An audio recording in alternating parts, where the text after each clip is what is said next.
क्या कभी आपने सोचा है कि जिस वर्दी को देखकर हमारे दिलों में सम्मान और सुरक्षा की भावना पैदा होती है, अगर उसी वर्दी को पहनने वाला इंसान सत्ता और ताकत के नशे में अंधा हो जाए, तो क्या होगा? रक्षक जब भक्षक बन जाए और अपने गुरूर में किसी ऐसे व्यक्ति से टकरा जाए, जिसकी रगों में खून नहीं, बल्कि देश की मिट्टी का स्वाभिमान दौड़ता हो, तो जो तूफान उठता है, उसकी गूंज पीढ़ियों तक सुनाई देती है। नमस्कार दोस्तों, वर्मा स्टोरीज के इस नए अंक में आपका स्वागत है। मैं हूं आपका दोस्त विवेक वर्मा। आज की कहानी कोई साधारण कहानी नहीं है। यह कहानी है उस वर्दी के गुरूर की और उस फौलादी सीने की जो सरहद पर दुश्मनों की गोलियां तो हंसते हंसते खा लेता है, लेकिन अपने आत्मसम्मान पर खरोंच तक बर्दाश्त नहीं करता। आज हम चलेंगे वीरपुर छावनी के उस इलाके में जहां एक घमंडी दरोगा ने एक ऐसी चिंगारी को हवा दे दी थी जिसने पूरे राज्य के पुलिस महकमे की नींदें उड़ा दी थीं। वीरपुर एक ऐसा कस्बा जहां की आबोहवा में ही एक अजीब सी कशमकश थी। कस्बे के बीचों बीच से गुजरने वाला राष्ट्रीय राजमार्ग और उसी राजमार्ग पर स्थित था वीरपुर का मुख्य थाना। इस थाने का प्रभारी यानी दरोगा था भवानी सिंह। भवानी सिंह सिर्फ नाम का ही भवानी नहीं था, बल्कि पूरे इलाके में उसका खौफ किसी काल से कम नहीं था। उसकी मूंछों का ताव और उसकी आंखों का लाल रंग देखकर ही अच्छे अच्छे लोगों की रूह कांप जाती थी। लेकिन यह खौफ उसके अच्छे कामों का नहीं, बल्कि उसकी क्रूरता, भ्रष्टाचार और उसकी गुंडागर्दी का था। सड़क से गुजरने वाला हर व्यापारी, हर ट्रक वाला, यहां तक कि ठेले वाले भी भवानी सिंह के नाम से कांपते थे। बिना चढ़ावा दिए वीरपुर के उस राजमार्ग से कोई परिंदा भी पर नहीं मार सकता था। सत्ता और राजनेताओं का सीधा हाथ उसके सिर पर था, इसलिए बड़े बड़े अधिकारी भी उस पर हाथ डालने से कतराते थे। इसी वीरपुर से कुछ ही दूरी पर स्थित थी भारतीय सेना की एक बहुत बड़ी छावनी, जहां राजपूताना राइफल्स की एक टुकड़ी तैनात थी। इसी टुकड़ी में एक जांबाज अफसर थे, कैप्टन अभिमन्यु प्रताप। अभिमन्यु एक अत्यंत शांत, अनुशासित और अपने कर्तव्य के प्रति समर्पित सैन्य अधिकारी थे। उनकी रगों में एक सैनिक का अनुशासन और एक बेटे का संस्कार कूट कूट कर भरा था। उनके पिता सूबेदार मेजर सेवानिवृत्त बलवंत सिंह खुद सेना के एक वीर सिपाही रह चुके थे, जिन्होंने कई युद्धों में अपना लोहा मनवाया था। बात सर्दियों की एक खुशनुमा सुबह की है। कैप्टन अभिमन्यु कुछ दिनों की छुट्टी लेकर अपने घर आए हुए थे। उस दिन उनके पिता बलवंत सिंह की छाती में अचानक तेज दर्द उठा। अभिमन्यु घबरा गए। उन्होंने तुरंत अपनी पुरानी मोटरसाइकिल निकाली, पिता को पीछे बैठाया और शहर के सबसे बड़े अस्पताल की तरफ निकल पड़े। अस्पताल पहुंचने का रास्ता उसी वीरपुर के मुख्य चौराहे से होकर गुजरता था, जहां दरोगा भवानी सिंह का थाना था। जब अभिमन्यु उस चौराहे पर पहुंचे तो देखा कि वहां भारी जाम लगा हुआ है। भवानी सिंह अपने कुछ सिपाहियों के साथ सड़क के बीचों बीच बैरिकेड लगाकर गाड़ियों की चेकिंग कर रहा था। चेकिंग तो केवल एक बहाना था, असल में वह हर गुजरने वाले वाहन से अवैध वसूली कर रहा था। जो पैसे दे रहा था उसकी गाड़ी तुरंत आगे बढ़ रही थी, और जो आनाकानी कर रहा था उसे गालियां देकर किनारे खड़ा कर दिया जा रहा था। अभिमन्यु के पिता दर्द से कराह रहे थे। एक एक पल कीमती था। अभिमन्यु ने अपनी मोटरसाइकिल धीरे धीरे बैरिकेड के पास लाई और एक सिपाही से कहा, भाई साहब, मेरे पिताजी की तबीयत बहुत खराब है, उन्हें तुरंत अस्पताल ले जाना है, कृपया मुझे आगे जाने का रास्ता दे दीजिए। सिपाही ने उन्हें ऊपर से नीचे तक घूर कर देखा। अभिमन्यु उस समय सादे कपड़ों में थे, एक साधारण पैंट और शर्ट। सिपाही ने बदतमीजी से जवाब दिया, अबे यहां कोई खैरात बंट रही है, जो रास्ता दे दें। साहब की चेकिंग चल रही है, चुपचाप गाड़ी किनारे लगा और 500 रुपये निकाल कर दे, नहीं तो दिन भर यहीं धूप में खड़ा रहेगा। अभिमन्यु को यह सुनकर क्रोध तो बहुत आया, लेकिन पिता की हालत देखकर उन्होंने खुद पर नियंत्रण रखा।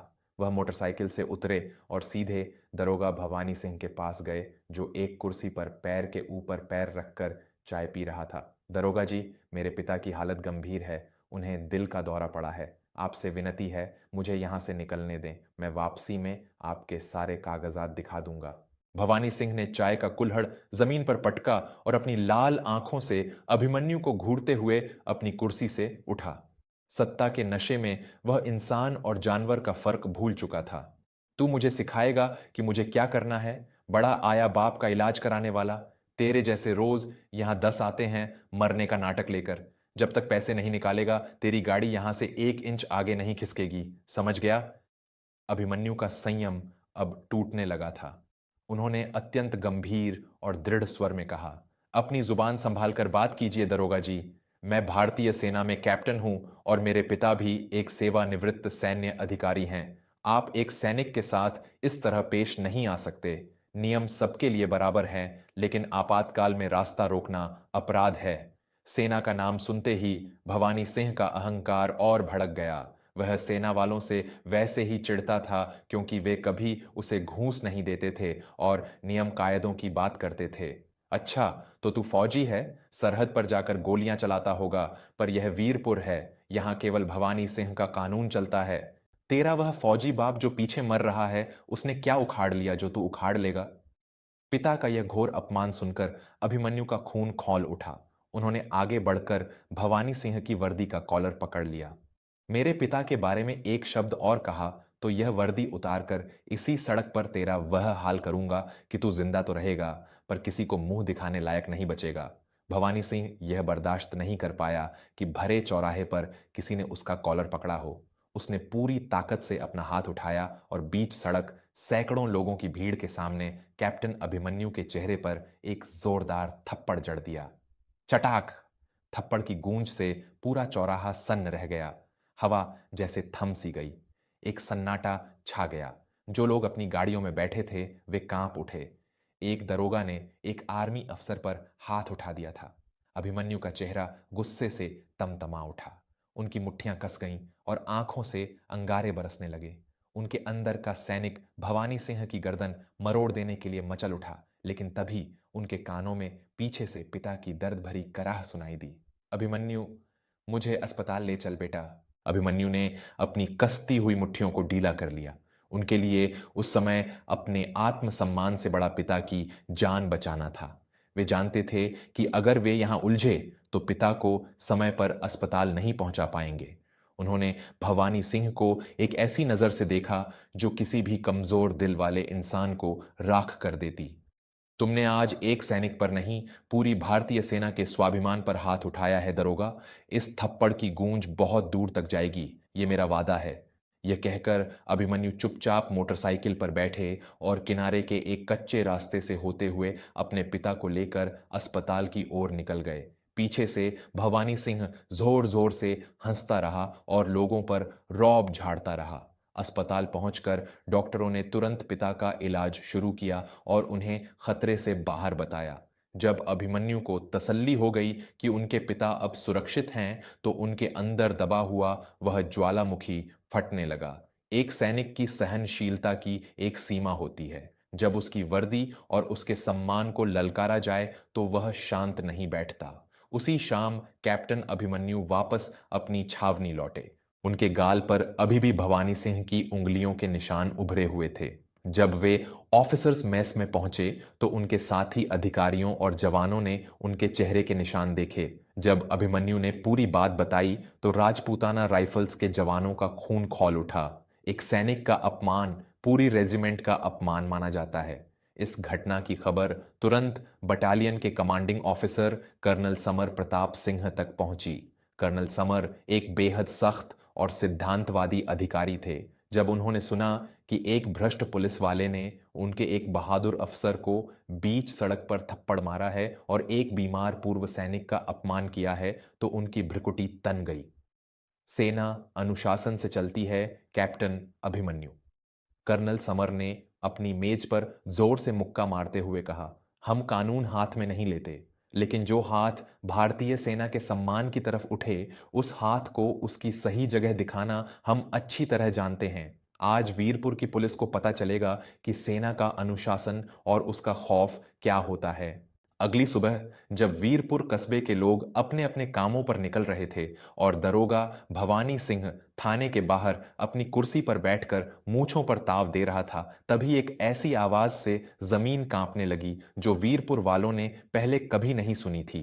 पूरे राजमार्ग पर धूल का एक बवंडर सा उड़ता हुआ दिखाई दिया।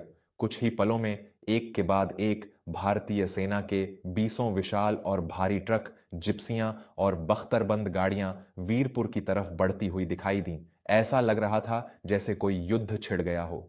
कस्बे के लोग सहम कर अपनी दुकानों और घरों में छिपने लगे। सेना के उस विशाल काफिले ने सीधे वीरपुर थाने को चारों तरफ से घेर लिया। राइफलों से लैस, युद्ध की वर्दी में मुस्तैद राजपूताना राइफल्स के सैकड़ों जवानों ने थाने की हर एक निकास और प्रवेश द्वार को सील कर दिया। किसी ने एक गोली नहीं चलाई, किसी ने कोई तोड़फोड़ नहीं की। बस उनका वह फौलादी रूप और उनके बूटों की थाप ने पूरे पुलिस महकमे में दहशत फैला दी। थाने के अंदर मौजूद सिपाही अपनी बंदूकें छोड़कर मेजों के नीचे छिप गए। दरोगा भवानी सिंह, जो कल तक खुद को उस इलाके का राजा समझता था, आज उसका रंग कागज की तरह सफेद पड़ चुका था। उसके पैर थर थर कांप रहे थे। तभी एक सैन्य जीप से कर्नल समर, प्रताप सिंह और कैप्टन अभिमन्यु नीचे उतरे। उनके साथ जवानों की एक पूरी सशस्त्र टुकड़ी थी।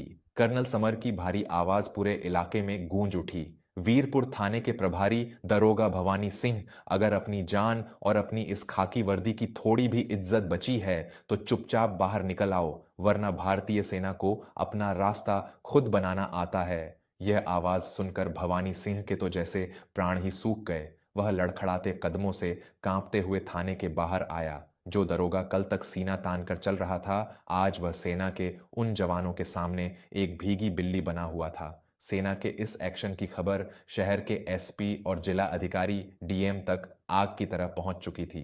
पूरे राज्य के पुलिस प्रशासन में हड़कंप मच गया था। कुछ ही मिनटों में सायरन बजाती हुई एसपी और डीएम की गाड़ियां मौके पर पहुंच गईं। एसपी ने हांफते हुए गाड़ी से उतरकर कर्नल समर को सैल्यूट किया। कर्नल साहब, ये क्या हो रहा है? आप इस तरह पूरी फोर्स के साथ एक थाने को कैसे घेर सकते हैं? यह कानून के खिलाफ है। कर्नल समर ने अत्यंत शांत लेकिन कड़क आवाज में कहा, एसपी साहब, कानून की बात आप हमसे न करें। कल जब इस चौराहे पर आपके इस घमंडी दरोगा ने एक बीमार इंसान की जान जोखिम में डाली और भारत सरकार के एक गैजेटेड सैन्य अधिकारी पर हाथ उठाया, तब आपका कानून कहाँ सोया हुआ था? सेना ने किसी आम नागरिक को परेशान नहीं किया है, न हमने कोई सरकारी संपत्ति तोड़ी है। हम यहाँ केवल न्याय के लिए आए हैं। जब तक इस दरोगा को उसके किए की सजा नहीं मिलती, सेना यहां से 1 इंच पीछे नहीं हटेगी। एसपी को भवानी सिंह की करतूतों का पता था, लेकिन आज उसने जो सीमा लांघी थी वह अक्षम्य थी। एसपी ने भवानी सिंह की तरफ देखा, जो डर के मारे हाथ जोड़े खड़ा था। पूरे वीरपुर की जनता, जिन्हें कल तक भवानी सिंह बेदर्दी से पीटता था, आज अपनी छतों और दुकानों के बाहर खड़ी यह नजारा देख रही थी। एसपी ने तुरंत एक आदेश निकाला और भरी भीड़ के सामने भवानी सिंह की वर्दी से उसके स्टार नोच लिए। भवानी सिंह, तुमने पुलिस की वर्दी को कलंकित किया है। तुम्हें तुरंत प्रभाव से सस्पेंड किया जाता है और तुम पर विभागीय कार्रवाई की जाएगी, एसपी ने कड़कती आवाज में कहा। लेकिन कर्नल समर अभी भी संतुष्ट नहीं थे। उन्होंने कैप्टन अभिमन्यु को आगे किया।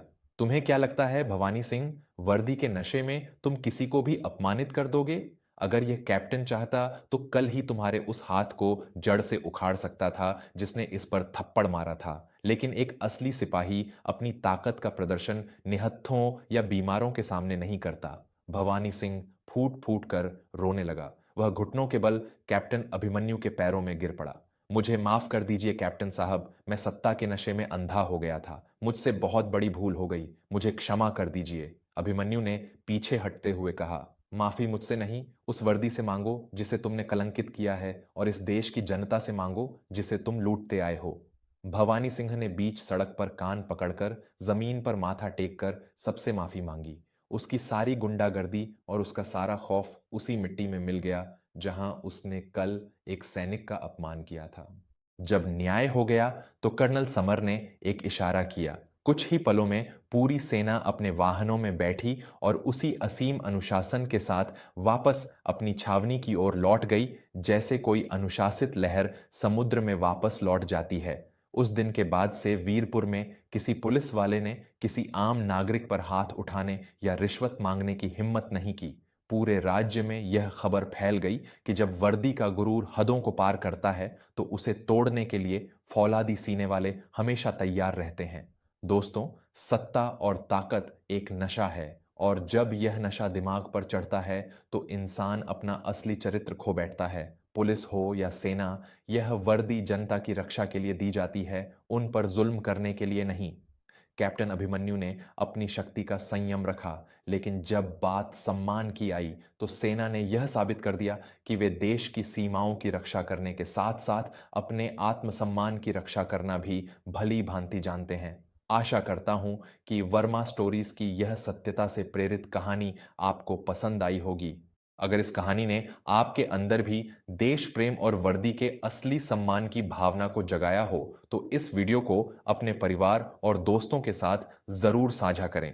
अगर आपने अब तक हमारे चैनल वर्मा स्टोरीज की सदस्यता नहीं ली है, तो अभी जुड़ जाए, क्योंकि ऐसी ही रोंगटे खड़े कर देने वाली और दिल को छू लेने वाली कहानियां मैं आपके लिए लेकर आता रहता हूं। टिप्पणी में जय हिंद या जय भारतीय सेना लिखना बिल्कुल मत भूलिएगा। मैं आपका दोस्त विवेक वर्मा जल्द ही मिलूंगा एक और नई कहानी के साथ। तब तक के लिए अपना और अपनों का बहुत ख्याल रखें। धन्यवाद और जय हिंद।